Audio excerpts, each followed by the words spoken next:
দিল্লি বিশ্ববিদ্যালয়ের এক ছাত্রের উপর অ্যাসিড হামলার অভিযোগ ঘিরে শুরু হয়েছিল চাঞ্চল্য, কিন্তু তদন্তে নেমে পুলিশের সামনে বেরিয়ে এলো এক চমকে দেওয়ার মতো তথ্য।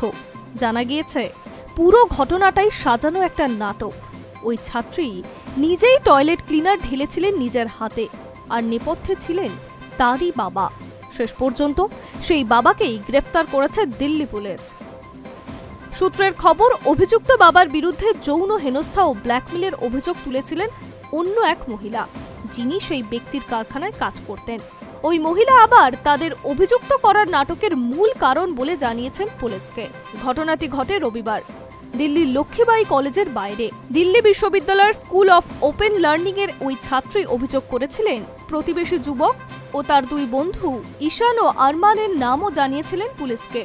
কিন্তু তদন্তে দেখা যায় ওই সময় অভিযোগে নাম থাকা যুবকের মোবাইলের লোকেশন ডেটা, সিসিটিভি ফুটেজ সবই দেখাচ্ছে তারা অন্যত্র ছিল। বিশেষ পুলিশ কমিশনার রবীন্দ্র যাদব জানান, ঘটনাস্থলে তাদের উপস্থিত থাকার কোনো প্রমাণ মেলেনি। এরপর তদন্ত ঘুরে যায় অন্যদিকে। জানা যায় অভিযুক্ত ছাত্রীর বাবার বিরুদ্ধে প্রধান অভিযুক্তের স্ত্রীর অভিযোগ রয়েছে যৌন হেনস্থা ও ব্ল্যাকমেলের অভিযোগ।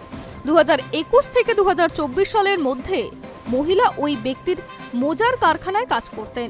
তখনই তিনি শারীরিক সম্পর্কের জন্য চাপ দেন এবং গোপনে ভিডিও তুলে ব্ল্যাকমেল করেন।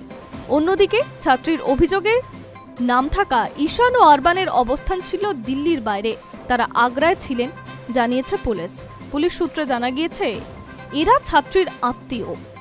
এমনকি এও জানা যায় ঈশান ও আরমানের মাও নাকি 2018 সালে অ্যাসিড হামলায় শিকার হয়েছিলেন।